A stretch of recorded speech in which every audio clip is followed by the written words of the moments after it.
and welcome to Football Heaven. We are at the Belle Vue Bar celebrating a wonderful season for Doncaster Rovers. And two very special guests as well, so let's have a round of applause. Firstly, for the Doncaster Rovers club captain, Andy Butler.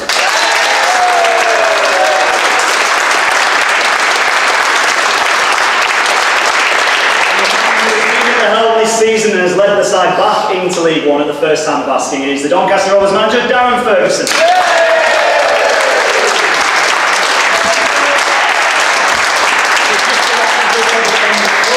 We want lots of questions from you guys, so when you want to ask a question, get your hand nice and high in the air, because we will be circulating, and you never know, we might just drop on you and ask you a question to make you panic for a few seconds. If you want to get involved with the show on social media, at Football Heaven, and we'll get you questions for the guys put to them as well. You can get in touch via text. Start those texts with the word Sheffield 81333, and footballheaven@bbc.co.uk is how you can get in touch via email. So you lot, start thinking. We will be with you shortly. But guys, just to start with you on the top table first and foremost, Andy and Darren, just sum up the season to date. What a 10 months it has been for this football club, Danny. Yeah, really important 10 months for the club. It's been great, really enjoyed it. I feel it's gone fairly smoothly actually, not had too many hiccups, and I'm sure Boss would agree, as a group we've really enjoyed the season. We just want to finish it off with that title now. You're almost there. Yeah, we know what we need to do. It'd be nice to finish the season with a couple of wins to get past the 90-point mark. But yeah, we're almost there. I'm confident we'll get it done. Andy, has it been smoother this season than you expected? Darren just said it's been quite smoother than you thought this year maybe? Well, the squad we've got and what we brought in this summer was, I knew from the start we'd be up there. Like we always said promotion was the aim, and that's what we've got, and we've got the title. So yeah, from the off I knew the squad quality we've got would be right up there and pushing. You want those medals though, don't you? You want those winners' medals, and you want to be able to lift that League Two trophy. Yeah, of course. Everyone wants to become first, and that's what we're aiming to do. Like the gaffer said there, we know what we need to do now and finish off with a couple of wins and get that trophy, because you know we remember second place, do you? Yeah, that's the thing. Everyone remembers the side who wins the title. What do you think's happened in the last couple of weeks, Darren? Why do you think maybe you've gone off the boil a little bit in the last couple of performances, last couple of results? Yeah, I don't know if it's so much. The Blackpool game, I felt we were unlucky, you know, and I felt we would have gone on and won that. I thought we were in quite a strong position at half time. I certainly don't think we would have lost it, but obviously Matty getting sent off and the decisions in the end didn't help, but you get that in games. I don't think the players have always, well, I know the players have not all of a sudden got complacent or thought, right, we're promoted, that's it, we don't have to do as much as we have done. There's certainly none of that. I think we've just maybe dipped, certainly in the first half against Colchester and the second half on Saturday, but I'm very confident that we'll get the job done. We're in a great position. I think you've got to remember that we're the ones that are at the top and we're the ones that are in pole position. We need 4 points, you would say, but we're going to try and get the 6. There's no doubt about that.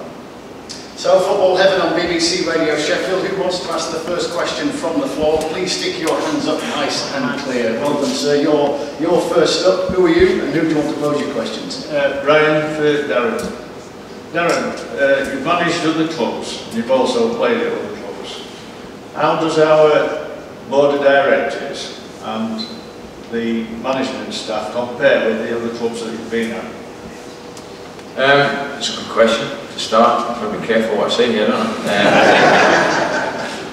We've had a meeting today actually, and I did say to them that they've been wonderful to work for, the board here. Very good, a really good structure to the football club. I always felt that. It was probably one of the main reasons why I did join, was I could see the structure and the solidarity between the board.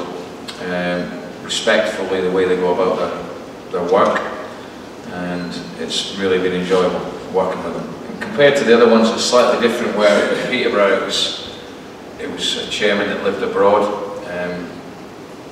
which was just the circumstances. I found that a little bit difficult at times. I prefer to deal with people face to face. He was very hands-on in the sense that, you know, he went on social media a lot. He basically just said exactly what he thought. Whereas at Preston had a couple of different chairmen. But I have to say that people here that, you know, they've been here for quite a while now, they know the club inside out, they know how they want to run the football club, and that's the important bit for me. And the structure of it, off the pitch, is outstanding. It really is. The way it's run with the foundation and everything else, it's a really good football club. My job obviously was to improve what's going on the pitch, and slowly we're getting there. Did you ever fear, Darren, at the end of last season, when the season ended in the way that it did, you wouldn't necessarily get the chance personally to rectify it this season, that the board might not have necessarily stuck with you and given you that opportunity? I think from the outside there's always that sort of speculation and all the rest of it. From the inside of the football club now, there was never any suggestion of that, because I think they could see what I was trying to do, and I think they realised that it would take time. But no, there was never any conversation, or not to me anyway, about we've lost sort of trust in you. They were very, very, very supportive. And as a manager, you need that. It's probably the most vital thing, that you are going to go through bad periods in your career as a manager. Clubs are going to go through bad periods. I think this club's a very good example where it's been up and it's been down quite a lot, you know. But as a manager, if you don't have strong people above you, then it is going to be extremely difficult. And my job obviously was to reward them for that. And the first steps of promotion, we want to kick on again. You'd be stunned if Terry Bramall took to Twitter, wouldn't you? Amazed, absolutely amazed. No, that's just not going to happen. And that's, listen, you do your background, and they're successful people, and they are very hard-working people, and they're local people. So they've made the money and they've done well in business through being very sensible people as well. And you know, I really enjoy working with them. So. You put your hand up, so you're next. What would you like to ask? My name is Dave, and this for Darren. Darren, you've always said your philosophy is that if a player plays well and he deserves a shirt, he'll get it back again. Right, what happened with your guy? Because against Blackpool, we were man at match by far. He was brilliant. Yeah, I mean, there is an element of, if a player does well, he should keep his shirt, but another decision a manager's got to make, which is the reason I made it, is what we played against the following game. And my reason behind it was that I'd obviously rested Butts, so he had a bit of a tight hammy, but probably could have played. So I felt I wanted him fresh for the game against Wickham, because I knew he could deal with Akinfenwa, and also because his form's been outstanding. And I wanted Bowdry to play because I knew that we'd get a lot of the ball at the back, and I feel that at the moment Bowdry's a lot more comfortable, and the way I want to play, I want to start my attacks from the back, and that was the reason. Joe Wright did very well. It was a really difficult decision to make. It's not as black and white as someone plays well so he has to play again. It can never be that easy. There's got to be certain decisions you make that may not reflect on someone's actual performance. I've got to do what I think is best for the team, and that's always the case. Continuity though, you would prefer if possible, wouldn't you? Yeah, if you can get it, but I've got a good squad of players. I mean, I have to say, out of the whole squad, I would probably say Joe Wright's been the most unluckiest, because he actually did nothing wrong. Him and Butts formed a very good partnership at the beginning of the season. But again, I go back to, I just feel Bowdry gives you that composure and calmness from the back, and quality as well, that I think we needed to add to the team. No slight on Joe Wright at all, because he's going to be a very, very good centre half, that boy. He's only 21. Let's speak to a man who's down the front row here, and I believe one of our regular callers actually in football. What's your name, sir? Who's your question for? It's Richard, and it's for Darren. Hi, Richard. First of all, Darren, I'd like to congratulate you and team for getting promotion, or let's just hope we can get title. What my question is, I'm not saying join a reserve league, but do you think it would benefit club if we played more friendly, say against local non-league clubs, say maybe across the road here, on an evening time, obviously maybe charge a little bit for people to come, and then would it get the players, you know, that are not playing back quicker? And just on a lighter note, did you have anything to do with stopping your dad from coming to keep home? I had a lot to do with that, yeah. It's a genius. Yeah, no, I was hoping he'd come back this Saturday, and I was hoping it would be wrapped up, so he's still not coming this Saturday, so I don't know. It's not a pre-season game, I think. But the other part of the question, yeah, the reserve thing is always, you know, a difficult one in terms of do you go in a reserve league, do you not? I think what we're going to do next season, what we are doing next season, we're going to have a development group, so we will be in a reserve league. The league that we're going in, there was only 6 or 7 teams in it this season. We're just finding out how many are probably going to be in it. We're also going to have friendlies. We've had quite a lot of friendlies this season at Cantley. But the idea against non-league clubs is probably quite a good one, actually. But we've played against local teams, Scunthorpe, Chesterfield, and actually we've found that they've been quite good experiences for the younger players, because these teams have got big squads, a lot of first team players playing against us. But yeah, we're going to have another group next season that will be classed as a development group, that you know, they'll do extra sessions and things like that, and we'll add people to that, and we'll chop and change about who plays in certain games. But I feel we're in a position where we want to do that. I didn't think we were last season, and what the intention is to keep adding to that group, because I think it's really vital that we get young players through. A big thing for me is to get our own young players through, and that may take a wee bit longer, but it's certainly one of the aims for the club moving forward. Darren, for now, thank you very much indeed, and to Andy Butler as well. You're listening to Football Heaven on BBC Radio Sheffield. We'll be taking plenty of questions from the floor as the evening continues, but now it's time for the latest on the roads. Right, everybody, you can breathe out. Can I ask lots of questions? And the latest on the roads comes from Greg.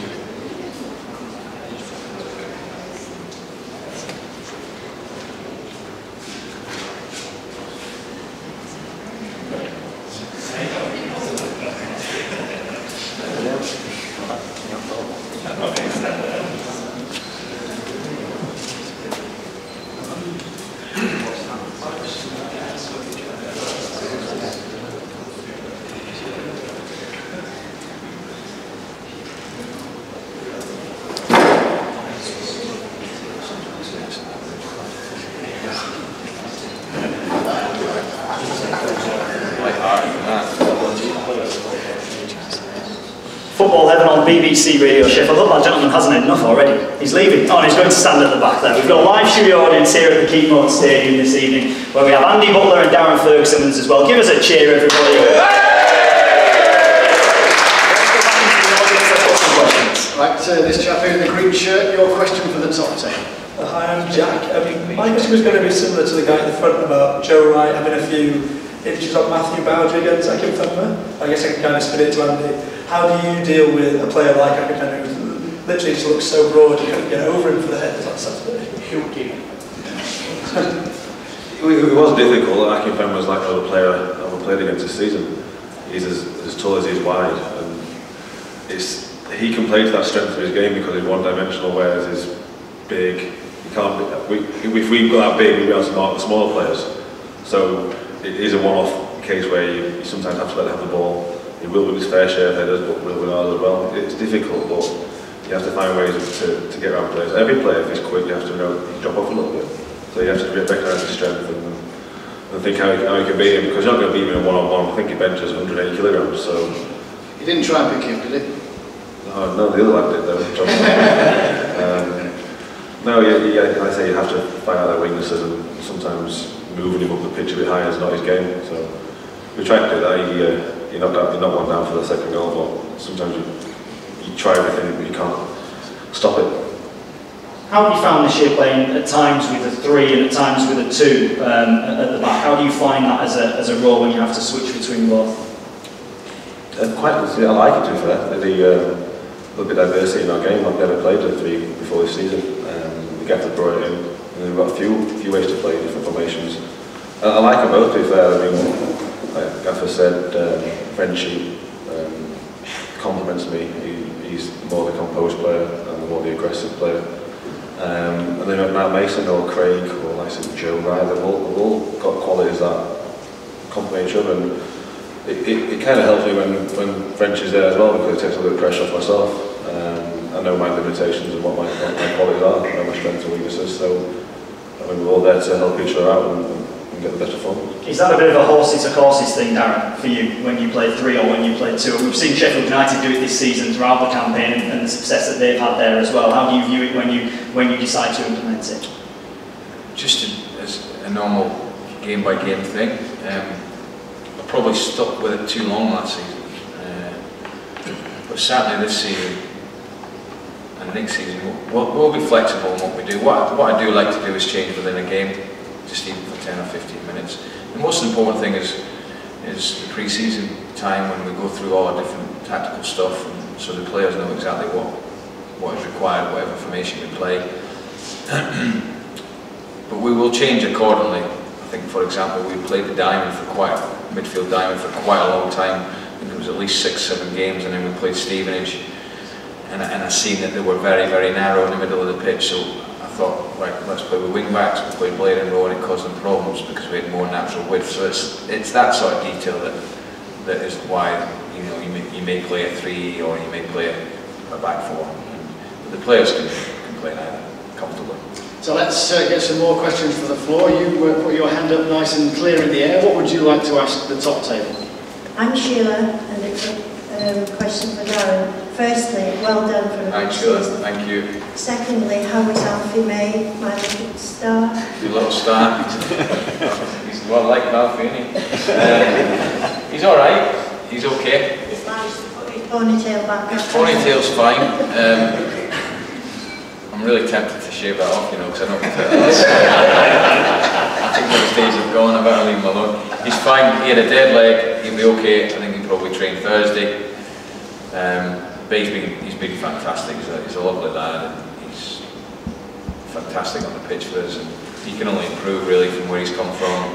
But certainly in the short space of time he's been there, the fans have all taken to him because he just simply never stops running. And sometimes that's all anyone can ever ask of anyone, and I think that's why everyone's taking to him so well.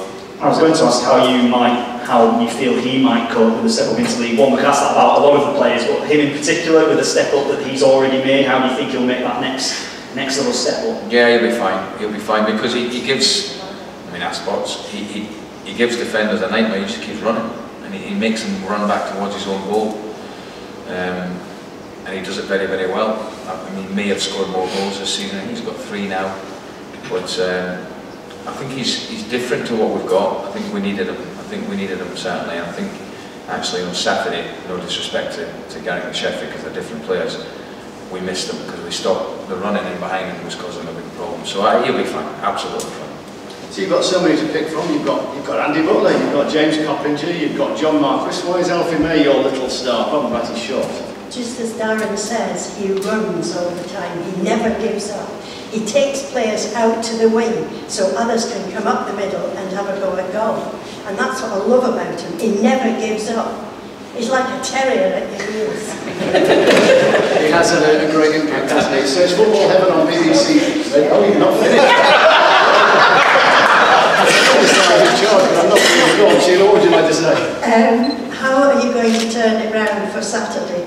Last Saturday was atrocious. Getting along right, Sheila. See, the fans can say those sort of things. We can't say that. Just going to ask before you answer. Well, I did say. Sorry, go on. I was just about to say, what are you doing Thursday lunchtime at 1:30, Sheila? You can come down here with a luncheon. Now the players know themselves that they were below their standards. We'll be ready for Saturday. We're at home. We've got a chance of winning the league. We'll be ready. So Football Heaven on BBC Radio Sheffield. I don't have to move too far for this one. Another question for the top table. It's for Darren, it's Mallory. Just wondering how Matty Golding is. Has he had his operation or is he available for selections? No, he's had his off today, so he will now. The reasoning behind it was he will be fit for pre-season. He had a problem last season and it cost him the start of the season quite a bit of it. So there was no point in me doing that. I wanted to make sure the boy was fit for pre-season. I think it's a really important part of it. And like we were talking earlier, we've got Joe Wright that will fit right in, and I'm confident he'll do as well as he's done all season. I'd just like to point out that the right-hand side of the room is thrashing the left-hand side of the room on questions. If you're sitting on the left-hand side, then we'd like you to stick your hands now. Oh, that's a good one. Yeah, you got the you can ask one, so I don't have to get up. What's your question for the top take? John, and it's for Andy. The fans often get frustrated about this passing across the back. They don't, at the same time, they don't want the ball moved forward. Can you tell us, give us an insight into what's going through your minds when it's passing across the back and looking forward? We do try and mix it up. There's not a case of we pass it across the back for the sake of passing across the back. We keep it for possession. Keep the ball off the other team, they can't score. We work all the way through the weeks that we've done so far, and we've kept possession. All it takes is for one of their players to switch off, and then you're in. And that's what we aim to do. We don't just keep the ball for keep ball's sake. We keep it for a purpose, and that's what the gaffer brought in. Is possibly we do mix it up. There's times when you have to turn it a little bit, and there's times you have to keep it. You move the ball when we've got it. It's not a case of just passing between me and French or me and Joe. There's a purpose to it. I was going to ask you, Darren, almost the exact same question then. When you're passing your messages on to them, how much is it about keeping possession, ball retention, and then also you do want it to go forwards, because that's the only way you're going to create something, by making sure it does go forwards and not just going long? Yeah, the whole structure is based around the ball and keep possession and get control of the game. There only is one ball, you know, and we want to look after it as best we can. And a lot of the time when we're moving it, as long as I can understand frustration when the ball gets moved around the back too slowly. I don't want that. I want it moved around quick. The idea is to drag their players onto us and then play behind them, and that's what we try and do. Or we do it sometimes just to get control of the game and give our own players a breather. But the players have bought into it fantastically well. If a team want to press us really high when we keep the ball at the back, then we just say turn them, because the space is in behind them. We always try and find a space, sometimes in front, sometimes in wide. If they want to press us high, we look to turn them in behind their back four. So it is for a reason what we're trying to do. The frustrating thing for me as a manager is for the fans. Sometimes when it's a little bit too slow, then that can cause a problem, because you're never going to move a team around. If it's quick, you move people around, and that's the aim of what we're trying to do. So it's our football heaven Doncaster Rovers special. Thank you for all your questions so far. Keep them coming, and you, sir, are next. My name's Graham. I have a question for Darren. Darren, what's the chances of extending John Marcus and Tommy Rome's contract, Darren? I think Tommy's fine. I think he's got another couple of years, Tommy. Yeah, Tommy's okay. John, yeah, I'm sure that'll get done. Yeah, certainly the very key players for Darren, and especially Tommy Rome, you know. Yeah, Tommy's a big player for us. But I think we, certainly in the last year, we've rewarded players that I feel deserve to be rewarded. You know, we gave Andy and James a year extension not that long ago because they fully deserved it. And John's one that we'll be looking at among Matty players, another one. But I'm confident we'll get that done. Tommy's not so much of a worry because he's got 2 years left, so we're all right with that. But certainly, yeah, there's already conversations been taking place. I'm sure we'll talk about John Marcus quite a bit between now and the end of the show, but when you talk about Tommy Rowe there, I know we've spoken about him through the season, how big a coup do you feel it was keeping him when you dropped down into League Two? How big a job was that for you, and how did you go about doing it? Well, I wasn't sure where we would keep him in League One, so when we got to the end of the season and obviously went down to League Two, I sort of thought, no chance. But Tommy sort of indicated through Gavin Strachan that, look, if the manager wants a conversation, I may well be interested. We met, we had a long chat one afternoon, and we decided that if we could agree a deal, we'll stay. And that's what happened. And I have to say, after we had the meeting with the board, and we discussed where we want to go next season, I acted very, very quickly. But they gave me the opportunity to act that quick because they said, look, you can go and do your business now. And we did it very quick. I think with Tommy coming in, it sent a message, and we're hopeful of doing that again this season if we can, getting quickly going. So, another question from the floor, you first. Andy Williams, is any progress, any report on progress from him? Is he doing any better, or? His injury? With his injury? Yeah. Yeah, he's trained today. He'll be fit. We'll all be fit for Saturday. We're more or less everyone's fit for Saturday, actually. That got a few. It did. That got a few murmurs from the back of the room. That's an important thing to moves towards the back of the room. There's somebody else this weekend. You've had your hand up as well, sir. What would you like to ask? It's for Andy. He's had an early ride. Who gets up your nose in the changing room? Who do you like? Who's the best dresser and who's the worst? That's 4 questions, actually. We're not going to let him forget any of them. No one gets on my nerves. Everyone's got a little bit, and it's a good group we've got here. A really good group. There's not one bad person in there. It's one of the best squads I've worked with. To be fair, there's not a player that doesn't work or in the gym every day. So that's a good group. Worst dressed. There's a few, to be fair. Craig Alcock's up there, Matty Blair. I think Cedric Avina's hair is a lot but no, we've got, like I say, we've got a good group. There's not one man amongst them, so we all rip each other out of gear. In all fairness, I think I've got probably worse gear as well. I do wear a few naughty shirts every now and then, and I get picked on. You get picked on now. If you want to be a referee, you've got to get used to being picked on. I was going to say. You're a player's easy. All hands are starting to go up in the area, might be about Andy's shirts. Football Heaven on BBC Radio Sheffield. You're next. It's Dennis. Darren, can you tell me who's scouting for Donny Rovers? Yeah, Ross Wilcox, he's the main scout.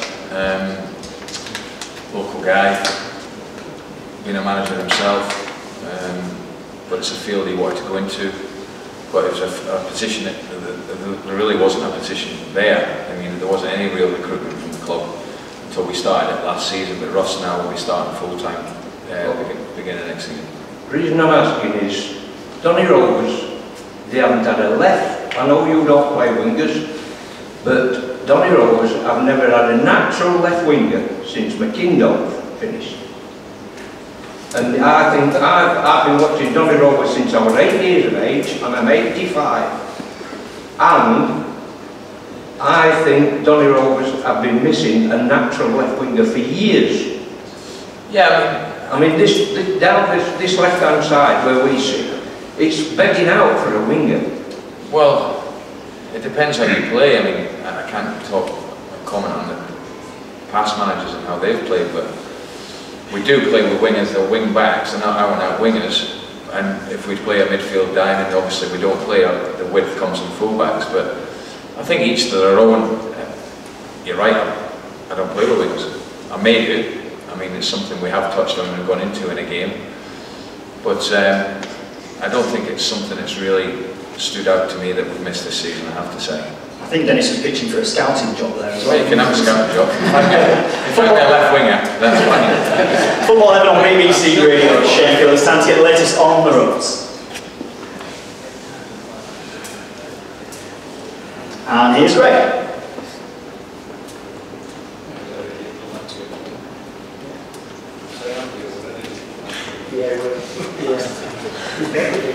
This side's still way behind. Come on. Think of your questions. Right at the back.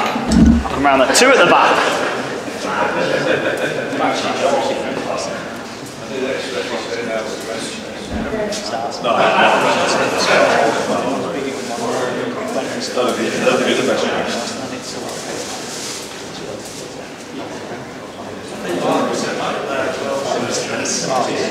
Yeah, he wears the same pair of trainers. So it's Football Heaven on BBC Radio Sheffield. Everybody in attendance, give yourselves a round of applause at the Belle Vue Bar.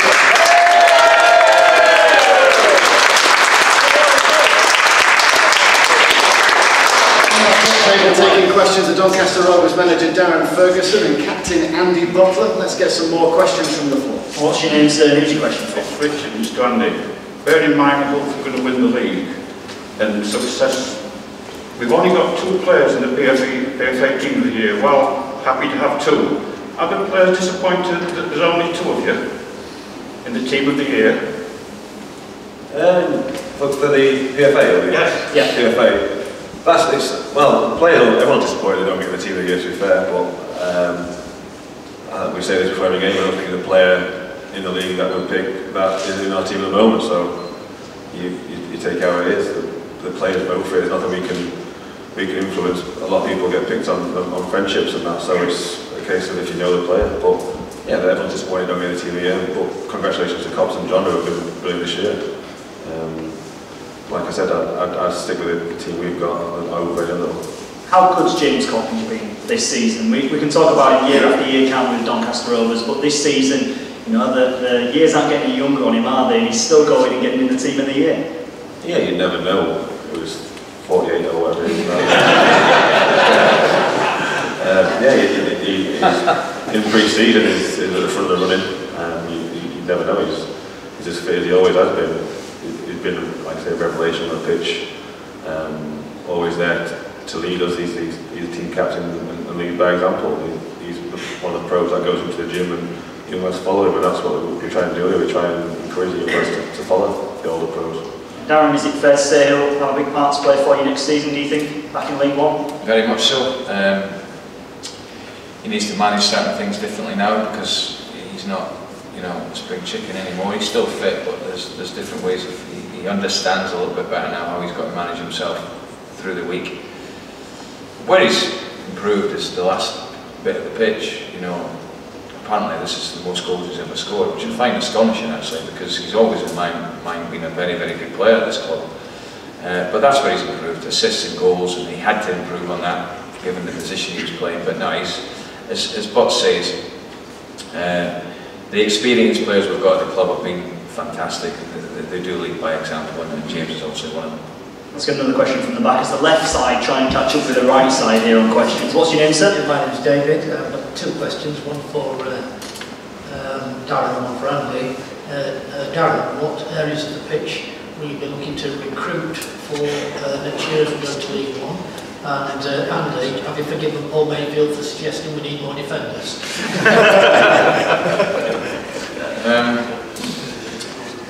I think there's certain areas we're very strong, which would be obvious ones. I think there's certain areas that we need to strengthen, there's no doubt about that. I would say the left back area would be one, midfield, and a different type of striker. But I won't be recruiting as many numbers as I did last season, but what I'll try and do is recruit quality to add to the squad. But certainly, I know myself the areas we need to improve on. But the nucleus of the squad will be fine at League One. No doubt about that. Andy, the second part of the question. I'm going to speak to the man in question in a few seconds' time. Well, me and Paul will have words in a bit. For those who don't know, who are listening at home, Paul Mayfield is a lifelong Doncaster fan. He's here with us this evening, and this year we'll give him a round of applause for this. It's well worth a round of applause. He was the Football League Fan of the Year.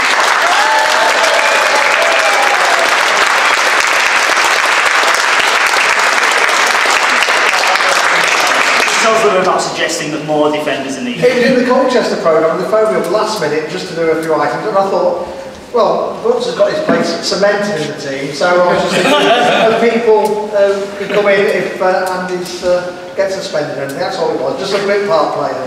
Am I forgiven? I'll let you off.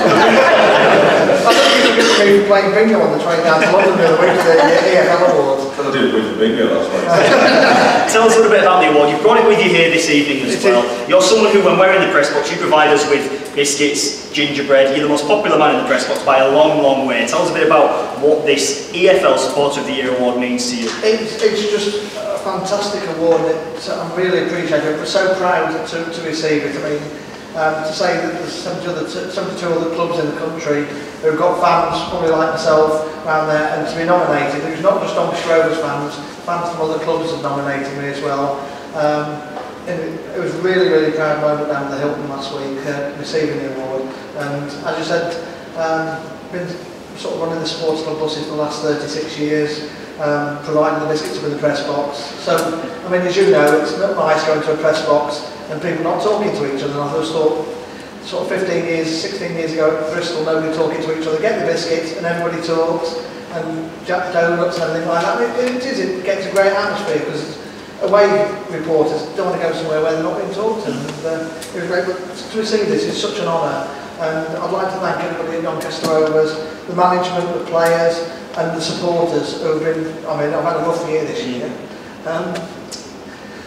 And they've been very supportive of me, and to receive this award as a sort of dedicated in Chill's memory.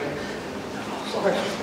No, we know you're part of this year. We saw the celebrations that you had with the players as well after one of the games. You've got a real bond with them, haven't you? And they've helped you, like you say, what's been a very tough time for you this year. It is. I mean, down at the Oval, I mean, it was, people said you've got to go to the game. Don't stay away from the game. And for Andy, Cops, Matty Blair, John Marquis to come to me at the end of the game and give me a big hug, it meant so much. Well, let's give Paul another round.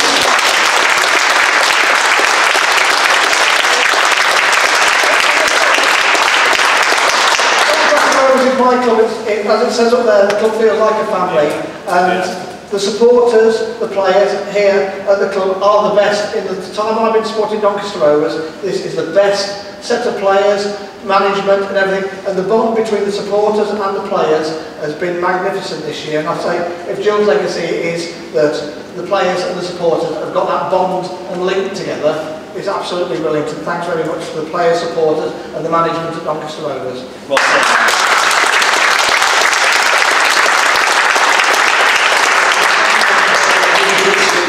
Quite a few of you have had your hands high up in the air. Richard, I'll come back to you. You have had your hand in the air the longest. This is for Darren again. It might be a bit of a controversial question, but if we have a bad referee, which we've had quite a few, do you get a chance to go and talk to them after the game?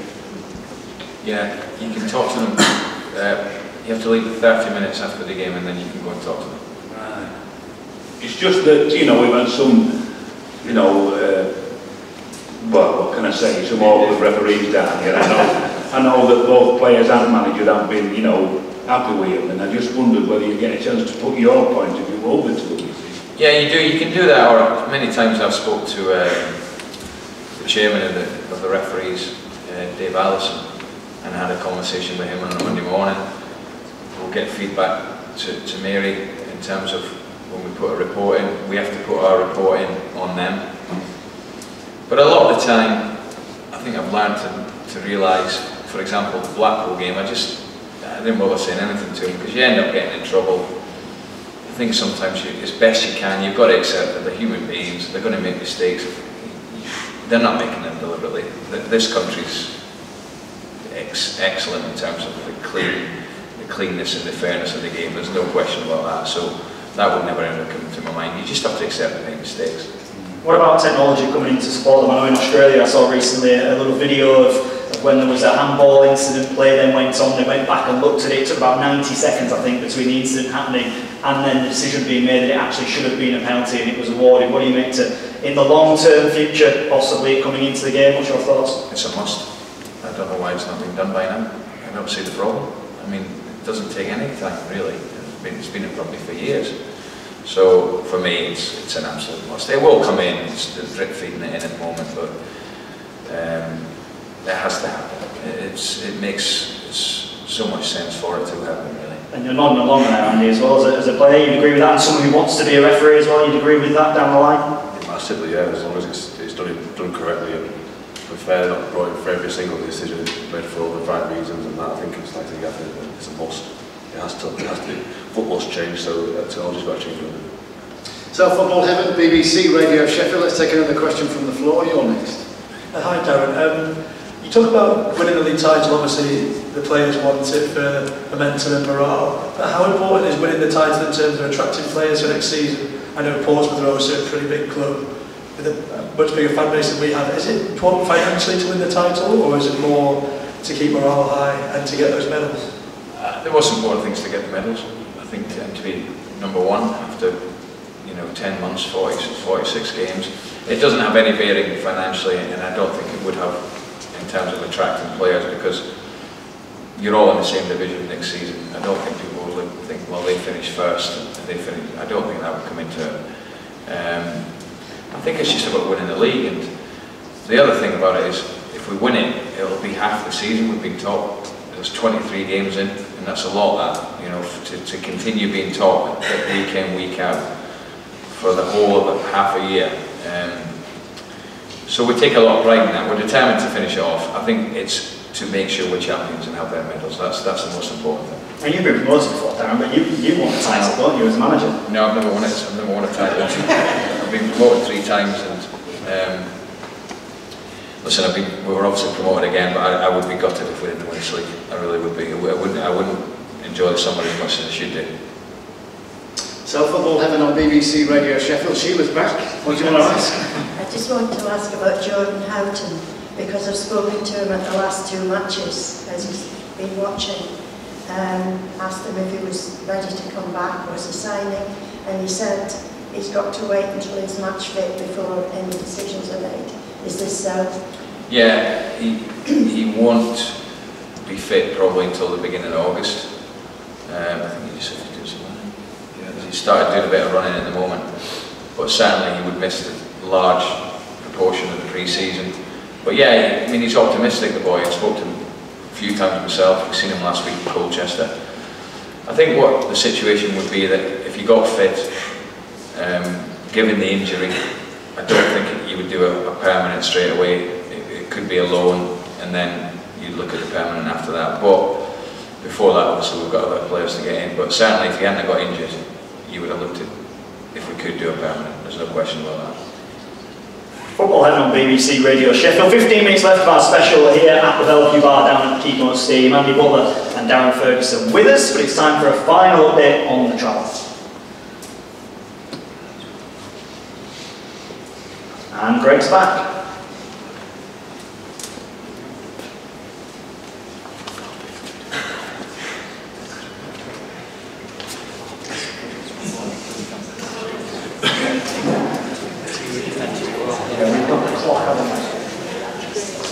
We've got the clock, which reads 18, 45 and 15, 16, 17. Is that the same as you? Yeah, cool. Okay, well, we'll go on the clock here. Yeah. Well, give us a 3, 2 and a 1 minute, and we'll go on the clock here.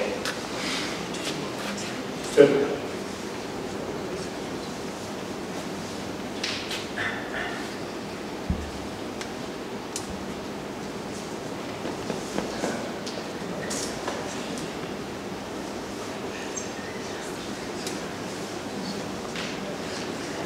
Welcome along, it's Football Heaven on BBC Radio Sheffield. It's our Doncaster Rovers special. Now, many of you were wondering why we didn't do our Sheffield United special last night. Some of you may know that we broke the news that there are discussions well underway regarding the transfer of Ched Evans between Chesterfield and Sheffield United. After that news broke, we, in consultation with the football club, amicable discussions, decided that it would be best to postpone that Football Heaven special, because let's be honest, there was only then one topic of debate when there is so much to talk about with Sheffield United. So we have arranged that it will happen at another date. That is in response largely to the conspiracy theorists, so something will happen in due course. This one was already set in stone and is moving along swimmingly. So thank you very much indeed to everybody that stuck their hand up nice and clear in the air. To those that have, don't worry, we will get to you, but you, sir, are next.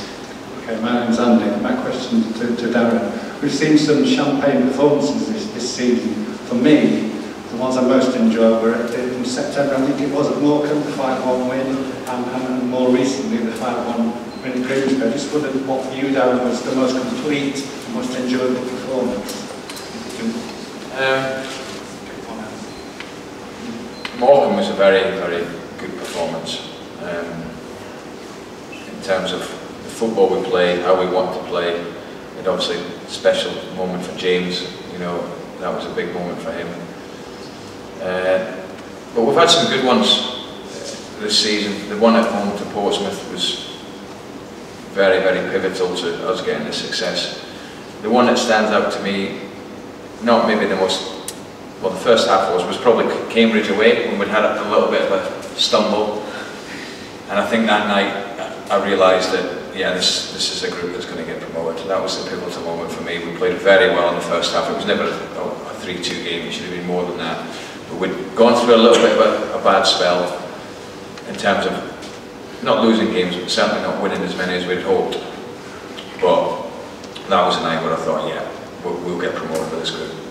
Let's have another question from down at the front here. What's your name, sir? Kieran. I've got 2 questions. Firstly, just about Luke McCulloch. How happy have you been with how easily players showing out and how well they've been playing. And then 2, just your views on Check a Trade Trophy, and if you prefer it to change or get rid of the B teams and whatnot and just go back to its original format or whatever. They did that development, and I was wondering what your views were. The Check a Trade one, I quite enjoyed it. I didn't have a problem with it. It gave me the opportunity to play some of the younger players. What we're talking about, the development of the younger players is important. And it gave the players a different challenge to what they would normally face. You know, for example, we played Derby County here, and the front 4 were worth over £30 million. You know, for my players, it's a great experience. I quite enjoyed it. I couldn't really see, apart from the fact that when they put the format in place, after that team's pulled out, I think that was wrong for that to happen. They should have got that sorted before it was actually organised, because a lot of the top teams pulled out, and the attraction, I think, for when the vote was put in was there's a possibility you could go and play at Old Trafford or Chelsea or whatever. But then they pulled out, so that obviously depleted the competition a little bit. But I think people make too much of it, I've got to be honest. I think people make too much of it. For me, there wasn't a problem. And look, McCulloch's been excellent. Threw him back in. Came on against Plymouth, did very, very well. Got to be careful with him now, because I've got to remember he's been out for a long period of time. But no, he's only 22 and he's a very good player. Very good player. We've got to ask about John Marquis as well. We've got almost to 10 minutes before the end of the show. I think his name's only been mentioned once. How confident are you of being able to stave off any interest in him this summer and still being a player of yours when the window closes next season? Yeah, very. John wants to stay. There's no 100%. I want to keep him. I don't have any issues with it at all. None at all. There'll be interest, because when someone scores out mark goals, there always is. But I think John's done very well for us, but we've done very well for him, so it's a very good partnership. And it would be good to tie him down to a new deal, wouldn't it, to kind of bat away any interest that comes in. Reward him for what he's done this season as well, I suppose. Yeah, no, absolutely. I've said earlier, I fully respect that when players do well. I think they should be rewarded. I would expect very quickly that this will get sorted out. We'll get the season over with. You know, we're looking for that, so probably one of the first things we do. So, Football Heaven on BBC Radio Sheffield, you had your hand nice and clear in the air. What do you want to say? A question for Darren. Darren, what's the latest on the contract hours with Conor Grant and Al Mason, Darren? Well, there's no more further with Conor, because it's just a case with Conor. There was a deal agreed with Everton in January. The boy decided, which I understood, the fact that we were in League 2, he wanted to see how we got on. Now we're promoted. There'll be further talks. Niall Mason's very close. That'll be done very, very quickly. Are you Conor Grant over, Darren? Yeah, to a degree. Not as confident as we're now, because there's different, more complicated with Conor in terms of the fee, and we haven't negotiated any personal stuff. So, of course, when I get my budget, you know, I'll look at it and decide what I'm going to do with it then. But Niall Mason has been going on for quite a while now, and I think we're pretty much there with it. Back down at the front then, let's get another question. Yeah, it's to young man here, Andy. Right, you've refereed for a while now. Have you ever seen anybody dive as far as that bloke did him for Blackpool? when he dived from a yard outside box, to 2 yards inside box. You have to look at the momentum, really. I can't really say. I wasn't in a position for the referee to be inside the box. So I can't really say. I can't really comment if it's around. But a very good referee's answer there. Very, very down the middle. Yeah. The thing is, he had the line from where we were. Linesman said it was outside box, and he pointed to penalty spot again. How do we know that? Well, mate, how do we know that? The lines are watching the outside line. They're watching the outside line. That's how we know. How do we know what he said? How do we know what he said? We're speculating. We don't know that. The referee is only an assistant, isn't it? The referee makes the full decision. It's only an assistant referee. What about another question here then? Row 2. Darren, I agree with you about the cup, the early season cup. I thought the Mansfield game away when we played a lot of youth, we actually had the youngest team in the competition when Williams went up on the field. But you've used the loan market brilliant this year. Thank you. But do you think that it's stunted some of them players getting into the first team on a more regular basis, put it that way. Middleton, I think, to be honest with you. Well, yeah, I mean, we had to make quick decisions, probably because of the injuries we suffered in pre-season. For example, I wasn't looking to replace McCullough because I knew he would do the job I wanted him to do. When he got injured, we replaced him with Howard. Then we had injuries to Alcock, so we replaced that with Mason. We had injuries to Bowdry, so we had a lot of injuries. I mean, a lot of injuries early doors. And injuries that were going to go on for quite a while. So the loan market was used for that reason. With people like Middleton, and there's Lund, he got injured, but he's in the squad and not played so many games as well. Garrett we brought in, he didn't play so many. Listen, I've got to have a squad, and I feel that the form of Houghton was going to be hard to replace him. The form of Matty Blair on the right midfield, it was going to be hard to replace him. So sometimes as a manager, the decisions can be very simple.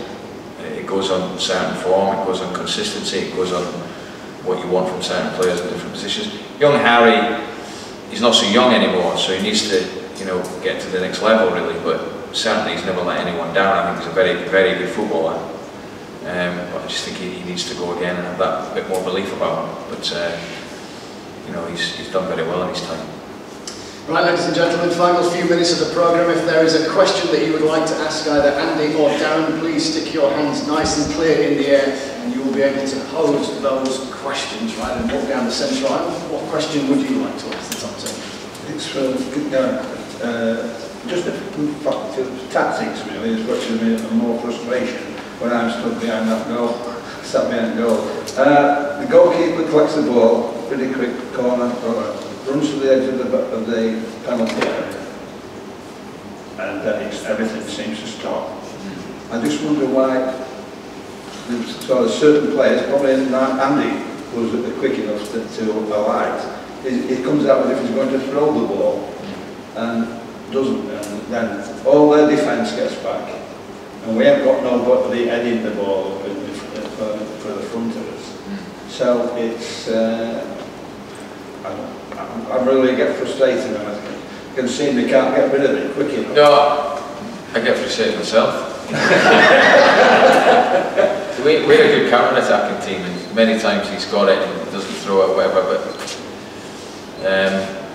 it's something that we do look to do if he gets the ball and gets to the edge of the box. But sometimes he may have nothing on, and he doesn't want to gamble.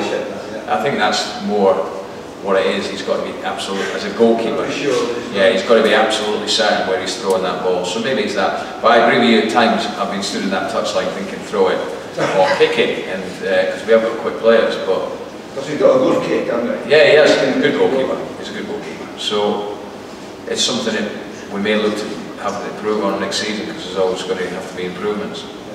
He did made a good second vibe when he bought him. Yeah, he's decent. It's good. We're happy with him. We're happy with him. Thanks. Thank you. So, Football Heaven on BBC Radio Sheffield. I'm turning around and you have your hand up. What's your name and your question for the top team? It's Jill, and my question's for Darren. That seems like a start. When you have a budget, is it just one figure, or is it split into sections for sort of salaries and transfers and agents' fees? It would be one budget that would cover pretty much everything. So it will be one figure, but it includes a lot of things. So you can choose to allocate it in different proportions to different areas if you wish?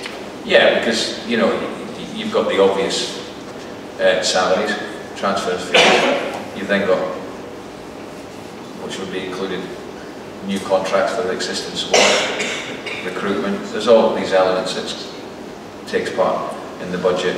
But then you've also got players that may leave. That would come back and you get that back into you. So there's all that comes into it. But yeah, it's one figure that would cover a spectrum of different things.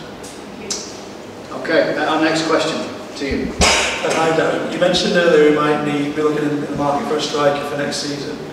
What sort of striker would you be looking for? Because obviously you've got May, who is similar to Quitongo. I don't know if I butchered that pronunciation that we were looking at. Maybe a target man, because I can't remember the Rovers having a proper target man since Chris Brown. I'm not sure if knows about Chris Brown, but he was a bit before your time. No, I know Preston. Chris Brown. He's always injured. Oh, I didn't mean literally Chris Brown. No, I know you didn't. He's always injured. I mean, I can't be too specific on what we need as a striker. I just feel it's an area that we need to strengthen.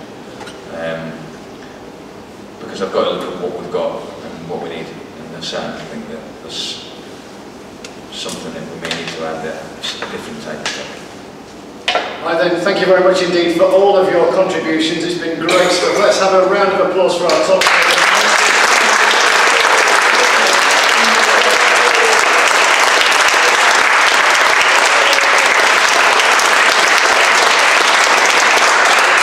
A super night here at the Belle Vue Bar, so of course, chiefly yourselves, give yourselves a round of applause.